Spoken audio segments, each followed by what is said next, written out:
น้องมาเที่ยวทางนั้นบ่อยแม่ไปเที่ยวทางนี้เราไปบ่ได้ละติไปได้อยู่ไปได้มันมีน้ำฝรั่งน้ำอเมริกาแม่นบ่น้ำอเมริกาแม่นบ่หน่อไม้แข็งๆอยู่นะตามบักเก่งนะแข็งแล้วพี่น้องเนาะฝนตกได้หลายมื้อพี่น้องเนาะได้4 5 6มื้อพุ่น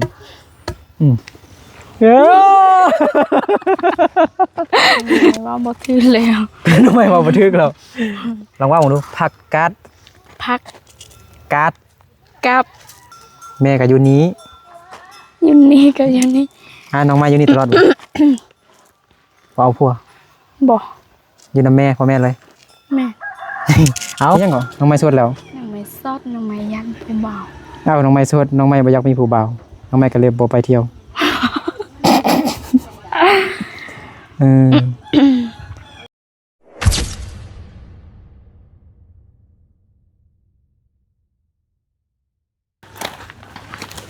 น้องไม้พาไอ้นิกไปยังไปบึงดินน้องไม้พาไอ้นิกเข้าป่าแล้วบัดนี้นึกยานเด้พาไอ้นิกเข้าป่านึกยานเด้จับไอ้นิกเข้าป่าบ่ได้เด้ทักทายสบายดีพี่น้องก่อนหน่อยสบายดีเอ้าก็ไม่แต่หัวฉันสบายดีพี่น้องเบิร์ดสุขคนที่เคารพฮักแพงเด้อยินดีต้อนรับเข้าสู่ส่องบ่าวนึกพอบลายเส้นเก่าเหมือนเคยเนาะตอนนี้บ่าวนึกยังคงอยู่บ้านของน้องไม้บ้านเฮ้ยเบิ่งกล้องพุ่นน่ะบ่เฮ็ดนั่นบ้านของน้องไม้บ้านยังไงห้วยสงามเมืองสัญญาแขวงข่งสัญญาบุรีน้องไม้โสดหรือบ่โสดจักเปอร์เซ็นต์100บ่แม่นน่ะจักเปอร์เซ็นต์ซั่นน่ะฮะสดอายุ5 ปีมาแล้วโสดได้5 ปีมาแล้วแม่นไปสิมาเบิ่งดินน้องไม้อีกเนาะว่า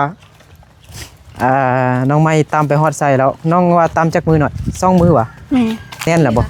ไปทางนี้เลยแต่ว่าฝนตกเลยฝนตกแล้วบ่ได้เฮ็ดแม่นบ่แม่นไปก่อนหน่อย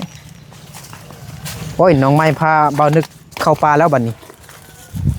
น้องไม้จับเบานึกเข้าป่าแล้วบัดนี้น้องไม้อยากเลี้ยงเป็ดเลี้ยงไก่บ่น้องไม้อยากเลี้ยงเป็ดเลี้ยงไก่บ่ไอ้นึกซื้อให้น้องไม้ปุกไก่บ่ปุกไก่เฮาบ่เคยไปเลยติเฮาบ่เคยไปเลยติไปอันนี้มันเขาตัดอันนี้บ่ต้องเย็บอันนั้นน้องไม้เลี้ยงเป็ดบ่เลี้ยงไก่บ่เข้าใจนึกว่าบ่เข้าใจฟังเด้อนี่ฮู้ตัวไก่บ่ฮู้เลี้ยงไก่เอาอันเข้าให้ไก่กินเลี้ยงบ่ไอ้นึกซื้อให้บ่มีไก่ไอ้นึกสิซื้อให้นะ FC สิซื้อให้เอาบ่เดียไหมเด้เดียมักไหมเด้เอาบ่เอามาปลูกน้องไม้เที่ยวทางนั้นติแม่นบ่น้องมาเที่ยวทางนั้นบ่แม่นไปเที่ยวทางนี้แล้วไปบ่ได้ละติไปได้อยู่ไปได้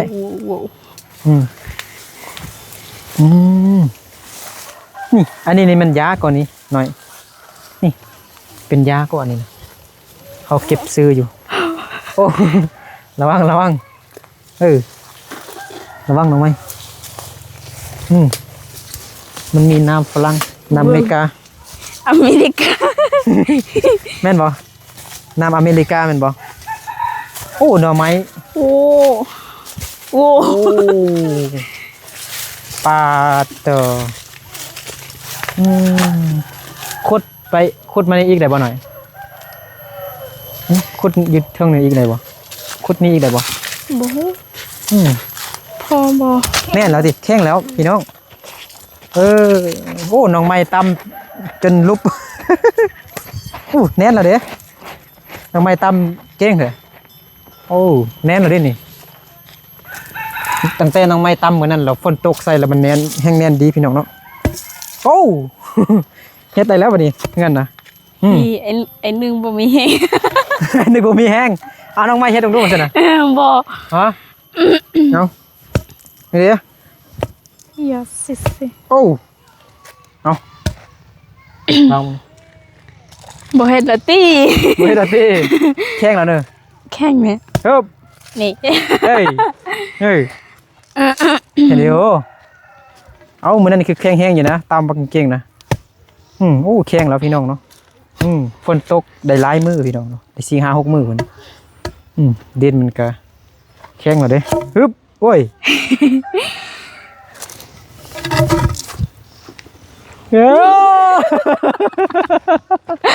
เห็นดีป่ะไอสิเห็ดอันยานเอาเบิ้งเห็ดแจงดีบางนั้นนะเอาเดี๋ยวไอนึกเห็ดคือเห็ดคือเมื่อกี้เด้อเบิ้งกล้องนะว่าเห็นเด้อเอาเห็ดจังได้นะเมื่อกี้นะโอ้ยน้องใหม่ยานแถวบ้านเนาะนึกเป็นโจรเลยอันนี้เอาไว้นี่โอนนี่น้องใหม่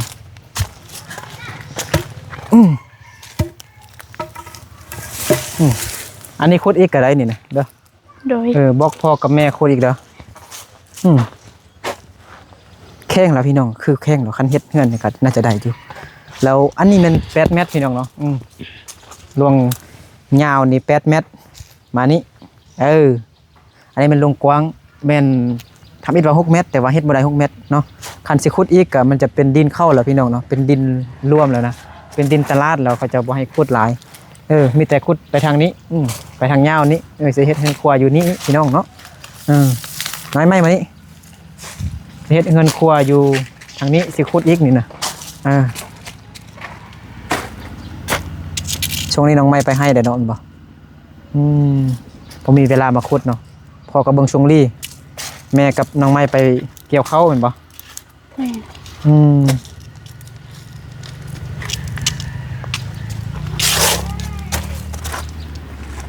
8 เมตร 5 เมตรพี่น้องเนาะตอนนี้คือเฮาทาแต่ไม้ฟ้ามันพี่น้องเนาะเฮ็ดฟ้ามันเนาะไม้แป้นพี่น้องไม้แบบนะส่วนอันไม้อัน5อันมันยังก็ไม้เสาเนาะเสา8ต้นได้แล้ว5 คูณ 15 10ตัวได้แล้ว5 คูณ 10กับไม้18ได้แล้วยังอยู่บ้านห้วยเพาะตอนนี้ไม้อยู่บ้านอายพุ่นยังบ่ได้ต่างมาเทื่อคืออันไม้เสาแล้วก็5 คูณ 10แล้วก็ไม้5 คูณ 15แล้วก็ไม้มี18นี่บ่นึกจ่ายเงินไปแล้วเนาะเขาเจ้าก็เลื่อยมาครบหมดแล้วเนาะตอนนี้คือยังแต่ไม้แป้นเนาะไม้แป้นไม้เฮ็ดฟ้าพี่น้องเนาะเฮ็ดปองเยี่ยมทางเทิงนี่เนาะปองนึงเนาะเฮ็ดทางนั้นปองนึงเฮ็ดประตูทางนี้เข้าเฮือนครัวเฮ็ดประตูเข้าเฮือนครัวประตูนึงอยู่นี่แล้วก็ประตูนึงอยู่ทางหน้าหั่นเด้อแล้วอยู่รูมนี่ก็สิปลูกผักปลูกพืชปลูกมักไม้แม่นบ่ปลูกมะเขือปลูกมักเพชรได้ปลูกมักเพชรมะเขือเนาะปลูกหยังได้ผักหยังผักกาดผักกาบผักกาบแซ่บบ่ผักกาบแซ่บอันนี้บ่เคยกินจักเทื่อผักกาบเป็นอะไรนะอันนี้เคยกินแต่ผักกาบอันนี้ก็บ่เคยกินเด้ออันนี้เคยกินแต่ผักกาดมันเป็นอะไรหน่อยผักกาบฮะทำไมว่าบ่ถือแล้ว ทำไมว่าบ่ถึกแล้วลองว่าผมดูผักกาดผักกาดบ่เป็นกาบกาดนี่สิเป็นน้องอยู่นี่นี่แข้งเราเนาะน้องไม้ตำเป็นแข้งนี่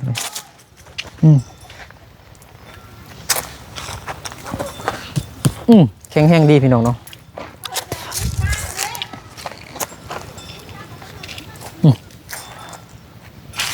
แต่พวกกันโคตรอีกนะคือสิได้อยู่บ่เนาะหรือว่าบ่ได้น้องไม้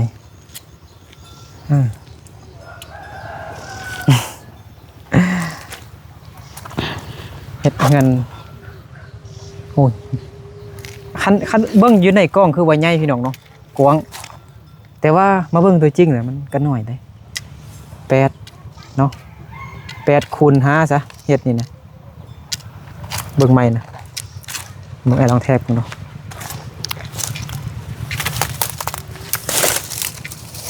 เอาบ่มีไม้เม็ดเด้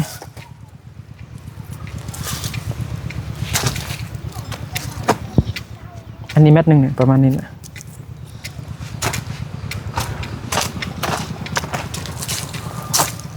1 เม็ด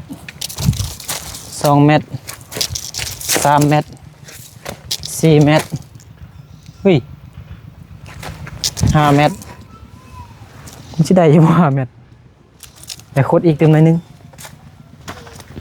5 เม็ดอันนี้ก็8 เม็ดให้1 2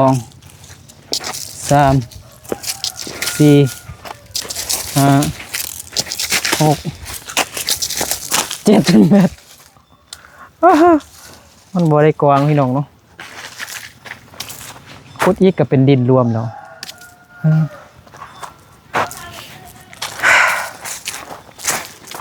เอา7 คูณ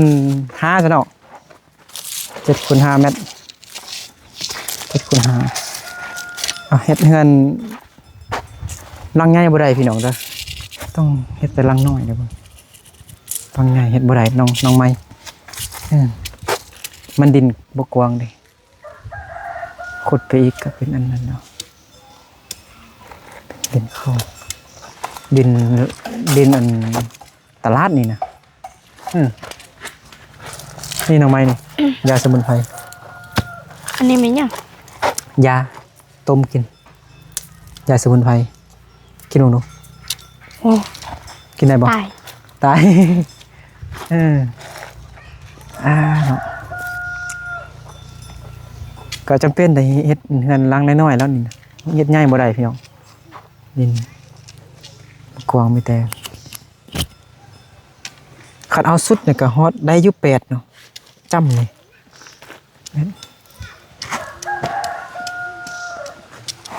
จังได้ขุดอีกเนาะคันให้มันได้8 เม็ดนะเอาจำบนเขาขุดแต่ว่าเมื่อกี้บ่นึกแท้แต่บนนี้เนาะเฮ็ดจำบ่ได้มันจอโพดมีแต่7 เม็ด7 คูณ 5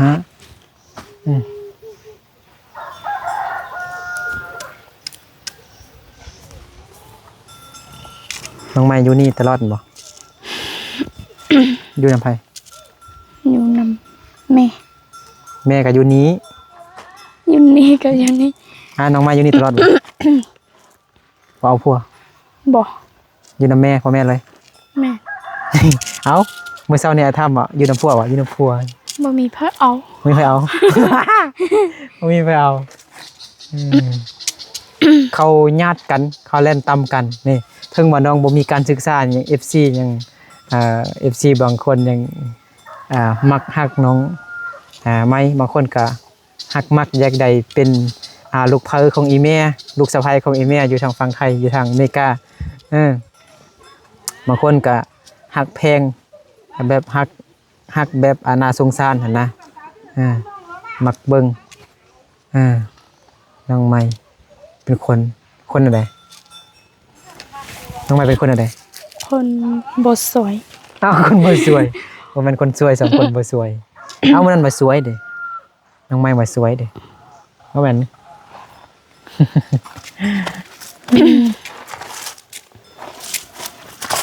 แข้งแล้วพี่น้องนี่คันมันกว้างนี่ก็เฮ็ดเฮือนได้แล้วนี่นะมีแต่ขุดอันนี้อีกอายเกิดเพิ่นเนาะอยู่ทางอเมริกาก็ฝากเงินไว้แล้วพี่น้องนะจำนวน$300สวยน้องไม้เฮ็ดเฮือนนี่แหละอายเกิดเพิ่นก็ให้บ่นึกซื้อตัวโยหรือว่าอันท่อน้ำพี่น้องเนาะสายน้ำน้อยๆหั่นนะต่อจากอันน้ำก๊อกลงมาเมื่อกี้ก็ซื้ออันทั้งใส่น้ำแล้วเครื่องลายเอาต่างเครื่องบริจาคให้ผู้ที่บ่มีเครื่องนุ่งได้แล้วก็ซื้ออันทางน้ำมันได้แล้วก็เครื่องมยุมยะลายได้ก็เลยบ่ได้ซื้ออันตัวโยหรือว่าท่อน้ำพี่น้องใส่น้ำมันนะน้องเข้าใจไอ้บ่อันนึกยังบ่ทันซื้อยังเถอะ บ่เป็นหยังบ่เป็นหยัง บ่ไอ้นึกว่าเมื่อกี้นี่ไอ้นึกยังบ่ทันได้ซื้อมามันยัง ทอยา ยังทอยาท่อให้ยัง ต่อน้ำบ่ก็แม่นเอาเด้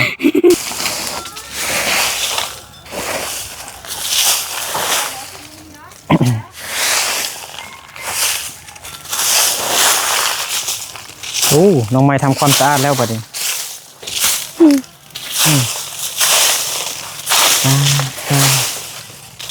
ดูมันค่ะดาวกาไฟมาเลยดาวกาไฟมาบ่ บ่ เอามาจูดนี่นะ บ่ บ่เอามา ไม่ได้เอามาสิ ยังไงมา ฮะหุ้งกาไฟบ่ หู กับคีดนะหูอยู่หูอยู่แต่ละพี่น้อง5 เม็ดอะไรที่ทำไมวัด6 เม็ดคุณไปเฮ็ดมันได้ขุดอีกนี่ประเด็นเราจะขุดอีกก่อนฝนกับเสาตกแล้วน้องไม้ขุดเด้อบอกพ่อกับแม่เด้อขุดเด้อน้องไม้เด้ไปกลับมันกลับทางไหนทางเก่าเนาะขึ้นไปตลาดกินน้ำเนาะไปก่อนนะFC FC ฝากเงินให้น้องซื้อขนมกินไอ้วุฒิเพิ่นฝากเงินมา500 บาทให้น้องไม้ซื้อขนมซื้อขนมนี่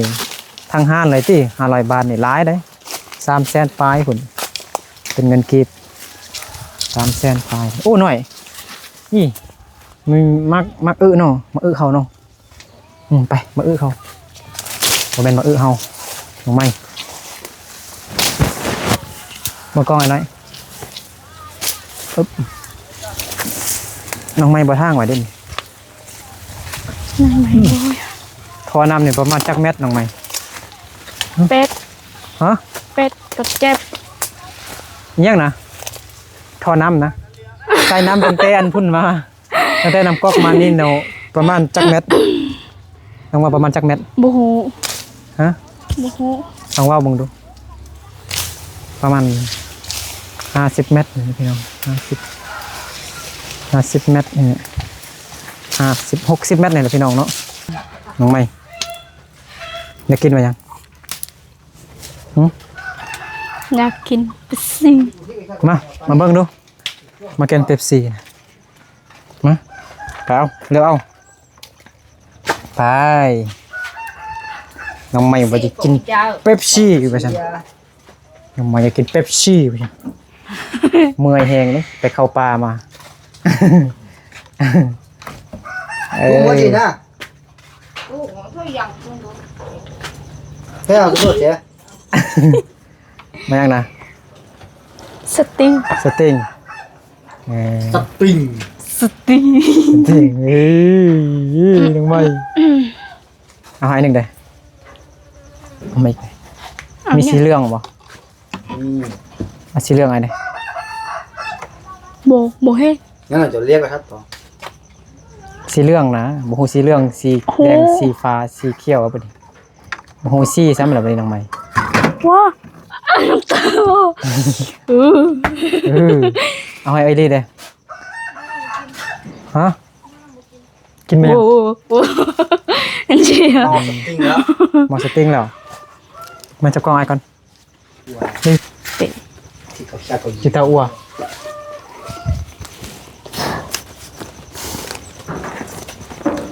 บอกชายผู้เศร้าบุษเงาน้ำปุ๋ยอ่ะ ไปถ่ายอยู่ถ่ายอยู่ บางที17-18นี่เขาจะสูงหน่อย เลยอาวุธฟักเงินมา500 บาทให้น้องไม้ซื้อขนมกินมาใส่นะวันนี้แลกมาได้330,000เนาะอันนี้ถ่ายได้ก่อน13,000 เป็น26 Nè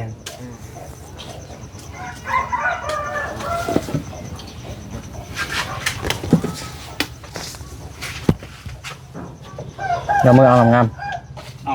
ขอบใจเดี๋ยวแม่ ๆเดี๋ยวมืองามๆขอบใจไอ้วุฒิเด้ ขอบใจไอ้วูด อะไรเด้อ โดยเลี้ยงไอ้ปองนึงกันบ่ก็จะไอ้วุฒิเด้ เล่นเบียร์เดี๋ยวเนาะ แล้วก็เอาให้แม่เด้อน้องไม้เอา200,000เด้ออ้าวอันนี้เรือนี่เงินทอนนี่ เออพาน้องไม้พาเขาเข้าป่าพี่น้องเนาะ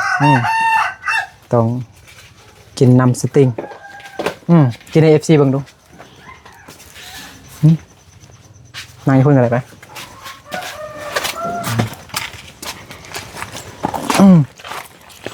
นี่นึกเอาไปกินอยู่บ้านเอานี่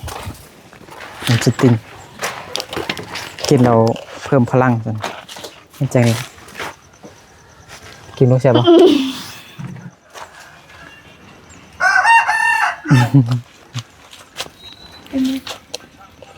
น้องไม้งามแท้ยิ้มงามหมดยิ้มงาม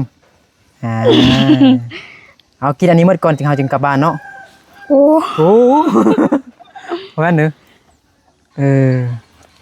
หมู่น้องไม้ไปใส่เบิดแล้วหมู่เพื่อนไปใส่เบิดแล้ว กลับแล้ว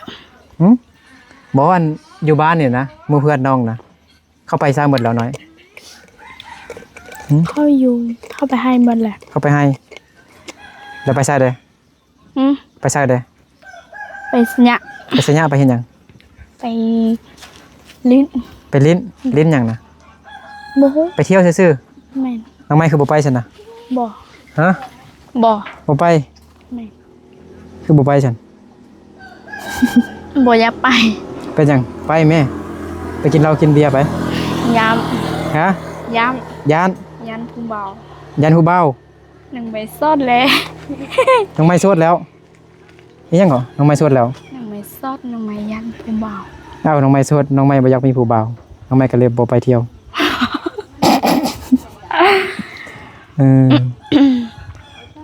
ฟังความไอ้นึกเด้อ โดย FC จึงเฮ็ดเฮือนให้ได้ก็คือมื้อนี้ก็ตอนแรกนี่เนาะพี่น้องเนาะก็ยังบ่ทันแรงแท้ก็กำลังสิแรงนั่นแหละตอนนี้ก็2 โมงแล้วพี่น้อง3 โมงเนาะบ่าย 2บ่าย 3แล้วพี่น้องเนาะแวะมาบ่นึกไปบ้านเกิดเมืองนนท์ของบ่นึกมา